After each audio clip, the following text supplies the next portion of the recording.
A strong job description is arguably the first step towards hiring because it's so important to outline what this person will be doing each day, what the required skill set will be to accomplish those tasks, and what education will be critical for their success. I also think there is some confusion between a job description and a job posting. And that's because so many companies use their job description as the job post. And this is fine. I think it's widely accepted by candidates as being the norm, but I would encourage you to separate these. Why do I say that? Well, the main reason is that, let's face it, job descriptions are boring. Yes, they list most of the important stuff that a candidate needs to know, but when you have a position that's hard to recruit for, it's that much more important to identify what sets you apart from other employers. What's in it for them? Job descriptions are cool and methodical for good reason, and job postings should be more like a commercial for your job, so you can attract the perfect person for your job and organization. All right, back to job descriptions. I'll start by saying there are lots of ways to write a job description. You may elect to use a simple and straightforward format like I'm going to show you in this video, or you may want to use a longer, more technically detailed format.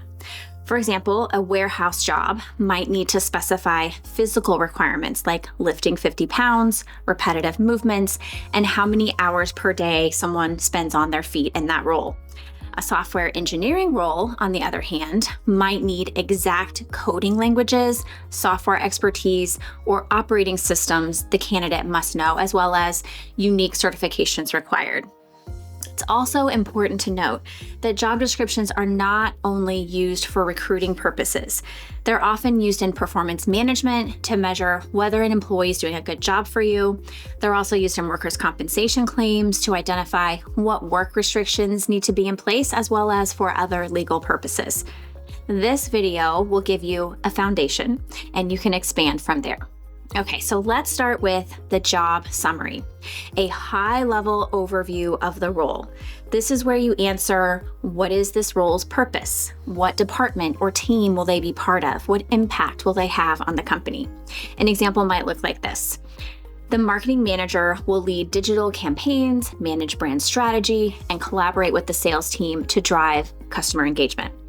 Next, we cover the key responsibilities.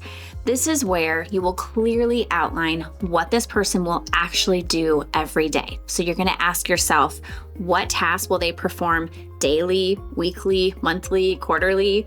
What are their main priorities? And are there any special duties unique to your company?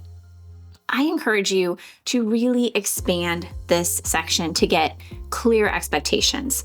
Instead of manage social media, I would write something like develop and schedule social media content across LinkedIn and Instagram, and closely monitor tracking engagement metrics. This is important because managed social media can mean a dozen things, and each company has different expectations for that. The more granular you get at this level, the more effective your recruiting efforts will be, and you will have a better engagement and retention experience with the candidate you select. The next section in my example is qualifications and skills. And this is where you drill down to what characteristics your ideal candidate will possess. This is sometimes separated into must-haves like minimum education, experience, and technical skills, and nice-to-haves, which are bonus skills and experience that would set the candidate apart but aren't deal breakers. So, for example, for that marketing manager, maybe your must-haves are a bachelor's degree in marketing, 3 or more years experience, and Google Ads certification, while a nice-to-have is experience with video editing. And just like responsibilities, this section can be as simple or as detailed as your job requires.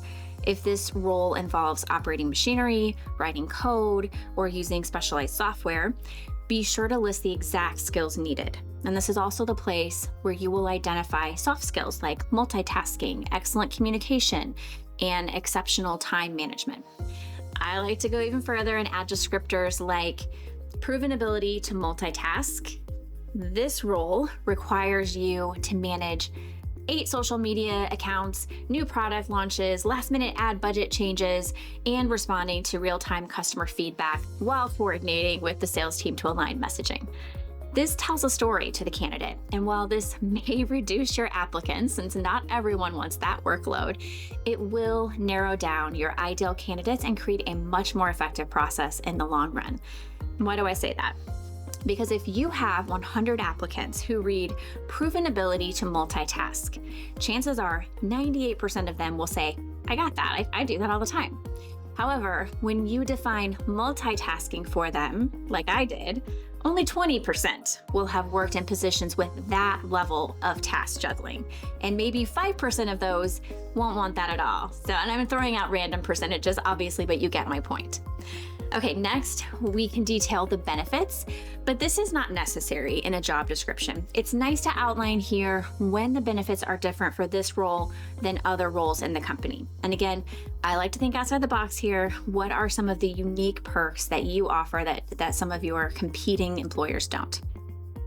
And some other pieces not shown in our example, but are good ideas to include are a reporting structure, salary range, company mission and vision, a career path, key performance indicators, KPIs, success metrics, travel requirements, and work schedule and hours. And finally, I like to include some legal disclaimers like this one. And that's it. Now you know how to write a job description that sets you up for hiring success. And whether you're filling your first position or scaling your team, taking the time to define the role before posting the job will save you time, stress, and ensure you find the right fit.